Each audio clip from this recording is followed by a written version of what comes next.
You're listening to Death of the Reader here on 2SCR. Flex and Herds here with your Murder Mystery World Tour, and it is our final week with The Sign of the Four, which Herds has assigned to me, and I have had to solve, and we are covering chapters 10 to the end today.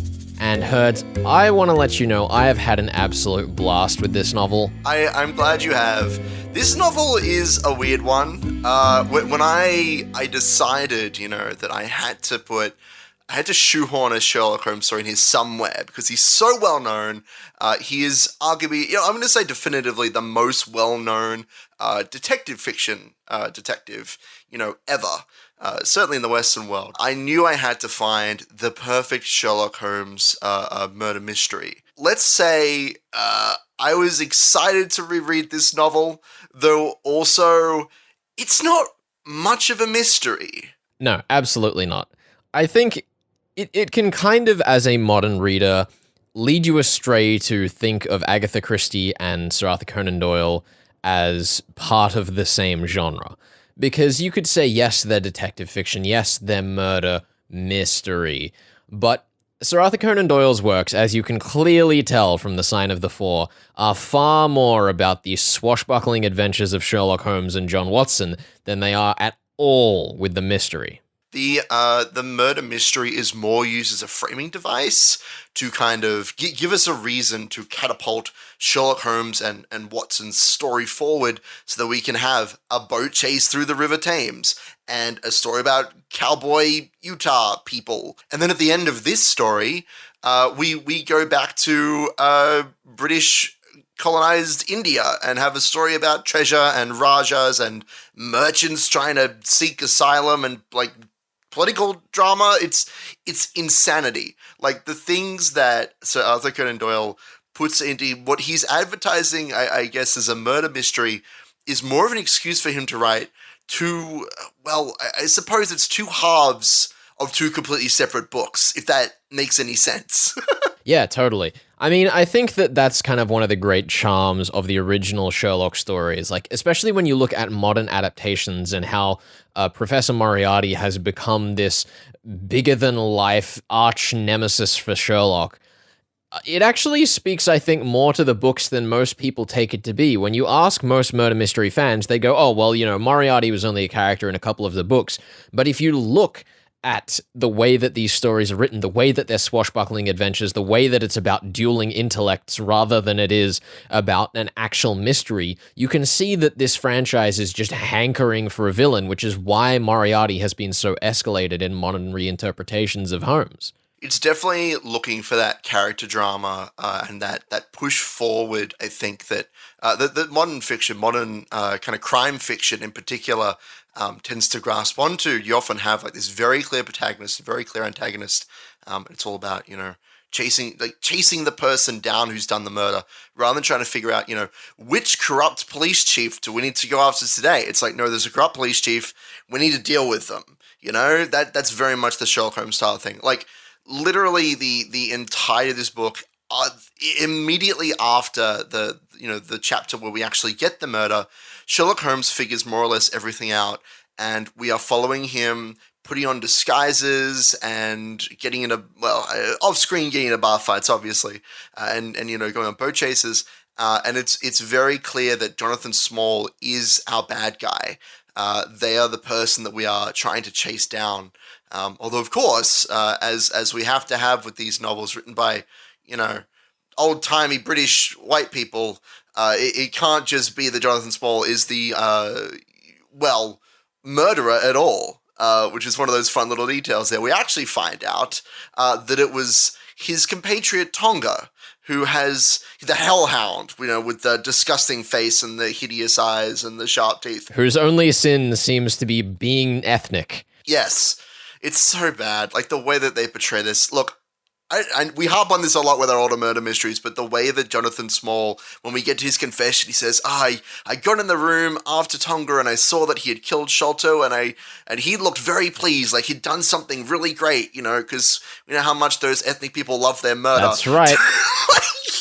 and I beat him. Like, oh. It's something that we should criticize, as we say every time this pops up on the show. But it's something we need to acknowledge. This is part of old-timey books. There be racism. Be careful. Although I will say, in murder mystery in particular, there is a certain stereotype that all, murder mystery characters are British. So I'd say it rounds back around. That does a bit as well. I think the other thing is when we look at, for example, Knox and Van Dyne and looking about how it shouldn't be, the Chinaman, it shouldn't be the obvious, racially profiled suspect that ends up being the culprit. I think that it is very likely that it was the pre-Christie era that led to the way that Ronald Knox wrote that rule about the Chinaman, because it is so obvious that Tonga was just thrust in here so that the British man could still be innocent and right.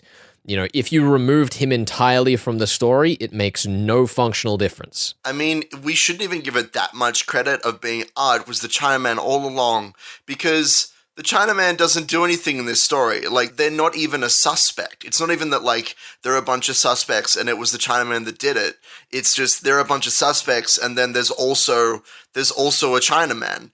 And now they must be the villain. And then the same thing is true for our flashback, which, again, I respect the fact that Sir Arthur Conan Doyle has improved upon his previous work by making that explanation of the crime a lot shorter in this one, which is good. But even in the flashback, Jonathan Small doesn't actually do anything heinous. He does, but he doesn't kill the man. We're introduced to this whole subplot about how it's the Indians versus the colonist British Empire, and all these poor rich white people are getting murdered, and it's very tragic. Jonathan Small is put in charge of guarding a gate with a couple of Sikh mercenaries, basically. And they say, there's this rich merchant who's been, given a bunch of treasures and riches by this Raja who wants to hide his money with the British. And so if the British win, then he'll go to the British and be like, give him my money back.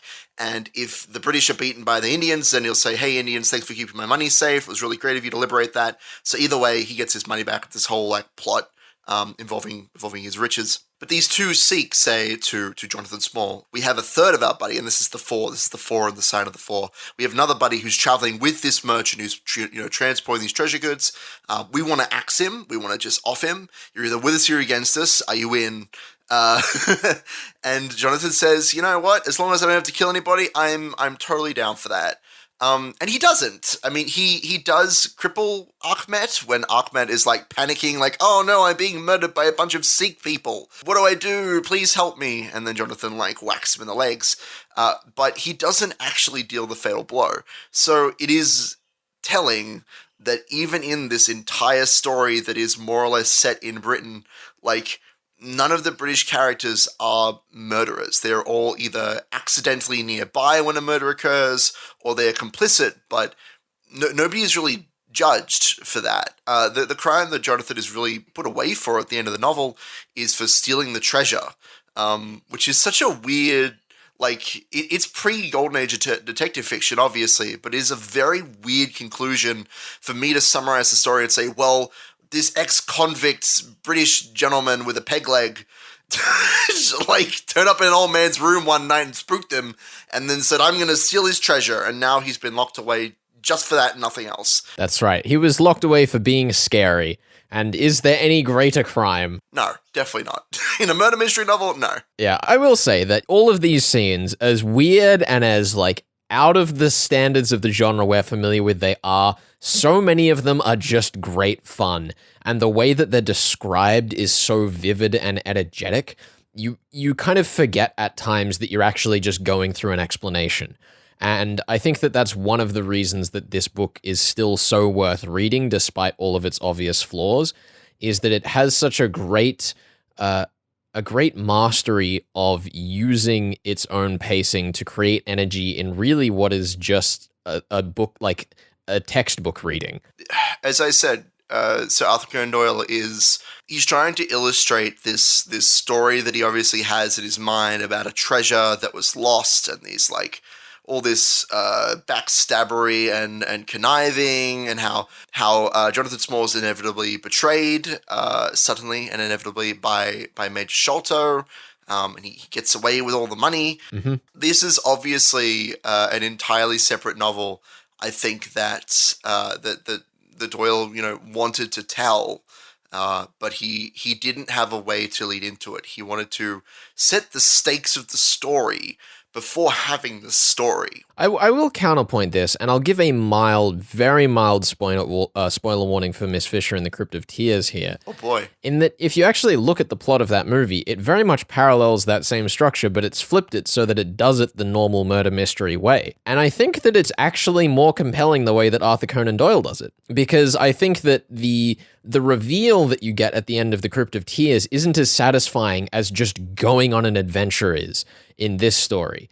I think that it's interesting to look at Sir Arthur Conan Doyle compared to the LaRouche case and the detective stories that preceded him. Because if you look at them, and we covered the LaRouche case on the show, and you can get that on the podcast if you're interested on all of your favorite streaming platforms there. It's interesting that the LaRouche case is actually way more of a Golden Age style murder mystery than Sir Arthur Conan Doyle, who actually succeeded it. And I think that in some ways, Sir Arthur Conan Doyle is kind of this black sheep of early detective fiction who's more of a forefather to modern crime fiction than any of the Golden Age itself was. I definitely think that what it comes down to is that Sir Arthur Conan Doyle's works have a much stronger mainstream appeal, and I think that interests, this is speaking from a market perspective, I think that the interest generated by his stories is what allowed the Golden Age Golden Age to thrive initially. That's what sparked people's imaginations, and they said, oh, well, what if we focus more on the puzzle and make it something that's solvable? Yeah, because people wanted to feel like Sherlock themselves, having seen Sherlock be so unstoppable through all of these books. For sure. The question is, can I be like Sherlock Holmes, right? That's the fantasy that Sir Arthur Conan Doyle establishes with these stories, and that we are then able to explore in the works that are created after, which I find to be very interesting. It makes me wonder if perhaps the more modern adaptations of Sherlock Holmes, this is a big brain thought, but what if the modern adaptations there with Robert Downey Jr. Paved the way for movies like Knives Out, which have a much more traditionally thought Golden Age detective feeling to them. That is a very interesting thing I hadn't considered. Actually, well, thank you. That kind of makes sense. I don't think that it is quite as linear, because obviously the pervasive image of Christie and of Sir Arthur Conan Doyle and their successors has always been present. It's not like it was specifically, BBC Sherlock and and Elementary and the Robert Downey Jr. series that necessarily kicked it off. But I think that resurgence is going in a similar pattern where we've had the unstoppable Übermensch detective who then leads into the actual do-it-yourself, come along and solve the mystery type things that we're seeing more of a resurgence of today. Like, for example, what we spoke with Peter Swanson on the show a few weeks ago. The inherent kind of response you're going to have to the sorts of works such as the Sherlock Holmes movies is that lots of fans of that movie are going to find criticism with it. They're going to look into other murder mysteries and see, what that movie does well, what it does poorly. One of the things it actually does very poorly is actually set up a cohesive mystery to be solved. It is a bit of a mess in that regard. But that is, of course, what leads to directors and to fans of the show even wanting to dig up that old material. So it creates a kind of a prime moment for new works that can give you, that itch that Robert Downey Jr. movies couldn't scratch, that they can kind of rise up in that space there. Actually, the interesting thing that I've just realized here is I normally say on this show that I think that the best works out there are the works that inspire you to check out more things in their field. Uh-huh. And normally I say that as, a tribute to the good qualities of a story. But I think what we've kind of realized here is that it's the faults in this stories that are inspiring people to check out more of the genre, and that is why it is such an influential piece, which is a really interesting thing I hadn't considered before this discussion. I have to say, it's a phenomenon that I'm pretty well acquainted with. If you as a young child, you watch a lot of cartoons. You watch a lot of fun cartoons about turtles kicking butt, or dudes playing card games and saving the universe or whatever. and you say, well, this is cool and all, I tend to find that you have two kind of polar reactions to it. Either one, you say, this is really cool, I want to see more of this exact thing. I want to see more of the Ninja Turtles and the Yu-Gi-Ohs. Or you say, I want to see something that deconstructs this or that criticizes this. I want to see some smart media that takes these genres that I'm familiar with, in our case, murder mystery, and really plays with them. And that's very much a cycle that we see in all genres, really. Yeah, I think it's also very indicative of what things are for the indie creator, where, you get to see them grow and develop. But we don't really think of Sir Arthur Conan Doyle that way because he is the guy that wrote Sherlock. For sure. Anyhow, Herds, we are going to take a quick pause before we get into a discussion of the quote-unquote mystery in this story. Was it fair? Find out. It's a big mystery to us as well. You're listening to Death of the Reader. We are Flex and Herds, and we'll be back with that in just a second. You're listening to 2SER.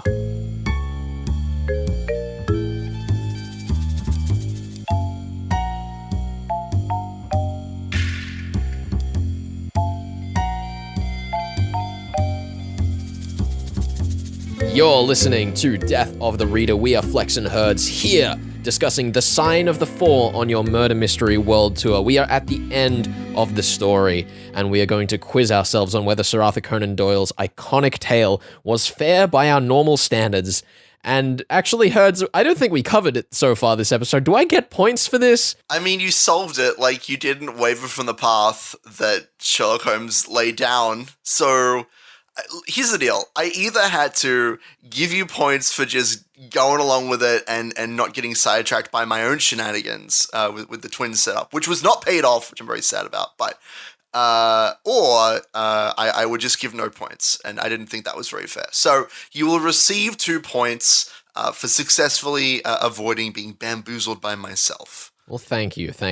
I will say that the proviso that I slid under the table to Herds last week was that in the BBC adaptation of this story, there is a particular character who is revealed as a bit of a twist at the end, and it's similar to this story, but it wasn't so similar that I thought the note under the table was going to come in. So I will not relinquish that second point, but I will let you know, Herds, that it was close to being relinquished. It's all right. I think it's fine. I think you've earned your 2 points for this book, and you could walk away satisfied and knowing that it was a job well done. And you can take credit, much unlike Mr. Sherlock Holmes there. Poor guy. Yeah. Now, I think that when we get into this mystery, obviously we've discussed the whole Chinaman thing in the beginning of the show, and that already just knocks out the window, and I'll bid ye farewell, Father Ronald Knox. I think the interesting thing about this story is if we were to look at it without Sherlock describing everything that has happened, are there enough clues to actually get along and solve it? Because I think that's the only way we can measure it using our, I guess, standard quote-unquote scale. One of the very kind of poorly done things by our modern murder mystery standards is that the criminal is mentioned. Like, there's the sign of the four, and there are the names next to the sign of the four, but the characters of Jonathan Small and, the real murderer, Tonga, we don't meet them until we're already capturing them. And Tonga is not mentioned until after he's dead. So, it's... Not to mention, him being mentioned after he's dead isn't so much a revealing of the culprit so much as it is a revealing of what the British were like at the time. I mean, this is true. I concede that point. Anyway, let's not repeat ourselves, though. Let's not repeat ourselves. Not too much. Because I think that, obviously, we do have the sign of the four introduced at the start of the story, as you say. It does feel a little obvious because it's 3, ethnic people and Jonathan Small. So in the idea of the British mystery novel, the only person who could go toe-to-toe with Sherlock Holmes himself has got to be the British individual. It's terrible. And, it's difficult to call it fair, because I think that it is fair to a fault. I think that it is very easy to go along and solve this mystery. There are so few characters introduced that it is nigh on pointless to even try at certain times. I do like that we still kind of get deconstructions of crime scenes. We do arrive and we do get to think like, oh, what's happened here? Oh, where's the boat gone? What have they done with the boat? There are still questions. There are still puzzles. And some of them Sherlock doesn't even solve immediately. For example, he doesn't, for a little while, figure out that the treasure has been dropped at the bottom of the Thames. I think that those things are enough of a puzzle and have enough of a clue that I could say that just on a flat base level, the mystery is fair. I think this would be like calling the Floating Admiral fair, in that there is an answer and you could achieve it, and there are clues along the way, but it's not really worth it. The clue or the puzzle that kind of stuck out to me the most was the clues that we get as the culprits who've come in. Like, we find that there is a peg leg that has been at the scene of the crime, and we find that there are small footprints. And so, like, there are so few answers that make sense to me. I'll actually kind of disagree with that, because we do have it prefaced that the treasure was being stored in the roof in an earlier discussion with Thaddeus. So that at least does set up some premise for how Tonga was able to break into the house through that hole in the roof where the treasure was stored. I have no problem with the hole in the roof. I totally agree with you. Like, the problem I have more is that when they get up there and they say, there are these little tiny footprints. And I'm like, right, okay. What does that point towards? It is revealed to us that the tiny footprints mean, it's an islander, of course. What other explanation? Who else would have tiny feet? I don't know. I was really hoping, Herds, that it was going to be that he had some, like, brilliant child genius accomplice or something like that. I was quickly let down as soon as the dart was introduced. Yeah, well, that's the thing, right? Is that there's a dart and clubs and tiny feet. Like, theoretically, looking back on the story, it has to point to an islander, and that's what Sherlock Holmes kind of deduces. But I think that such specific clues, like, it's not like, the door was locked and 3 people had the key, and who could it be amongst those 3? Like, it's not a clue. Like, those are the kinds of clues that I enjoy puzzling out, because then you can, like, read back on the testimonies and see where the key might have been, like, passed from person to person. Are they all in it together? Are they all, like, the clue is just, there's a club and some darts and tiny footprints. It's an islander. Like, there is no other real conclusion you would reach, and the way that Sherlock reaches it is due to his own kind of world knowledge, yes, rather than really any murder mystery deductive sense. Having bid Knox farewell, I'll bring him back in here, because that is an example of one of the greatest sins that Sir Arthur Conan Doyle commits against Father Ronald Knox, and that is that the detective must not light on any clues which are not instantly produced for the inspection of the reader. That is what Sherlock Holmes does. That is his character. Yes, it is. It's the problem, isn't it? That it's his defining feature, and that he, has these like, yes, I'd figured everything out to a T, and now I deduce everything instantly, not giving the reader an opportunity to actually like perceive, like to learn from the clues and follow along. Which, as we've said, is not the point of the novel, but it is a true thing. I think probably the way that I would summarize the mystery in this story, Herds, yeah, sure, is flex. Are you familiar with the animated Lord of the Rings series? More or less, yes. Why? This story is to, I would say, proper murder mystery what the animated Lord of the Rings series is to the Peter Jackson Lord of the Rings series. That is a very interesting comparison. Because the animated series is an absolute hoot. It is heaps of fun. There's musical numbers. There's side stories. Where there's a whip, there's a way, my dude. That's just how it is, Flex. It is an excellent song. It's like that. Sherlock Holmes is the musical, inclusive, animated, goofy, fun side stories version of Lord of the Rings, where the upper echelon of murder mystery as we know it these days is the Peter Jackson Lord of the Rings. It's the one with compelling character dynamics. It's the one that actually pieces apart, I think, the best parts of the unique aspects of crime fiction, where Sherlock Holmes really is only crime fiction as a framing device. It's a very interesting comparison. Not one that I would have picked. I do enjoy the old, especially the old animated Hobbit movie. That is a weird weird gem, and unlike the Lord of the Rings, actually included many songs in the novel. But yeah, I think that's a very interesting way of putting it. I don't know if I 100% agree with you, but I definitely think that there is a lot of heart in Sir Arthur Conan Doyle's depiction of Sherlock Holmes here. Like, he clearly loves the character.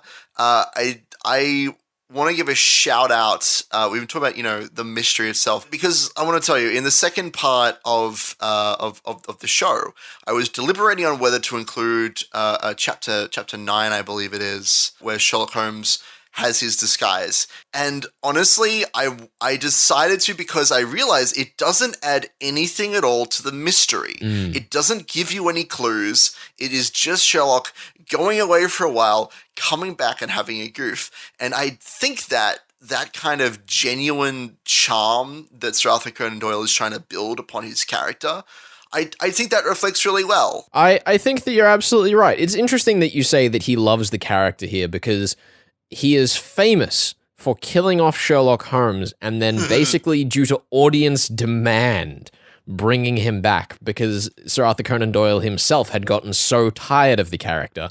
And I think that if you were to continue reading the Sherlock Holmes series from this point, it would be very interesting to see if that was as reflected in the text as his enjoyment of the character is in the early stories. I mean, he's clearly enjoying, and I can appreciate this as an author, he's enjoying pushing his character to his absolute limits, with, Sherlock Holmes' like drug problem, and like seeing what the vast, ends of his intellect are and that sort of thing. Also, we haven't actually talked about this at all. We've neglected to mention Watson, despite being the best character. He actually has a character arc. Again, showing love to your characters. It's clear from the minute that Watson says, "Oh my goodness, this Mary Moss, and I could just die for her." And he says, "Oh no, the only problem is that there's this treasure she's going to get." From that moment, I knew that she was not going to get the treasure. Absolutely. The tragedy that Sir Arthur Conan Doyle could have played on Watson here is very obvious, in that she gets the money and he doesn't get the girl, and he's all mopey, and she's like, "Oh, and now I have the treasure, and now I'm going to descend into greed and avarice and shame and become a murderer." Yeah, which honestly, if I didn't know going in, that's what I thought was going to happen. We get a good ending for Watson. He gets the girl, he gets away, he has a good old time. And I can tell that even though Sir Arthur Conan Doyle is pushing his characters, he's pushing Watson's love for Mary, and he's pushing Sherlock Holmes' cocaine habit and all this fun stuff, he still cares about his characters and wants them to have a good ending. Which, obviously that changes over time.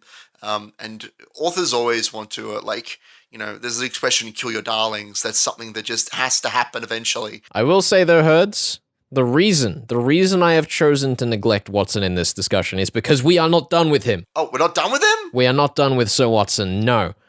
Oh. Herds, next week on the show, we are going to be taking another leap to the world of the screen. Is it time for the Robert Downey Jr. movies? Well, Herds, I think what we should do, because okay, in case the audience has not noticed, over the past few weeks, we've had a couple of missed spots with guests. We've had a couple of, different segments, because we are currently not in studio. We are locked out due to the virus crisis that is going on at the moment. It is actually March at the moment. I will say that. We are breaking the fourth wall.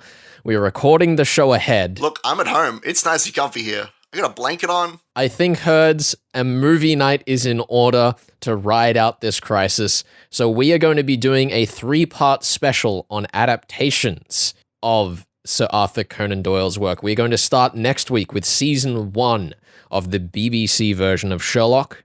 We are then going to continue on with the US series Elementary. I'll tell you which episodes are in next week's episode. And then finally, in the 3rd part, we will finally get to your blessed Robert Downey Jr. Yes! I can't wait. For you out there, do you know where we can watch the BBC Sherlock series? I will not say where, because it will vary based on where you're listening. I know in Australia you can use an app called Just Watch to check what streaming services it is available on. Internationally, that may vary for you if you're listening elsewhere in the world. but do check it out. We will, well, actually, I think by the time this airs, we will have already done it, but we are going to do a watch party, so keep an eye on our social media channels for any more of those in future. We will have posted about them, and you can join along with us. Thank you very much for joining us here on Death of the Reader. It has been a pleasure getting through The Sign of the Four by Sir Arthur Conan Doyle. We will see you with our movie specials over the coming weeks. Herds, enjoy your quarantine. Flex, I'm enjoying having a blanket on me while recording. This is the best. This is my favorite part of quarantine. Alrighty. This is Death of the Reader. We are Flex and Herds. You're listening to 2SER 107.3, and we will see you next time.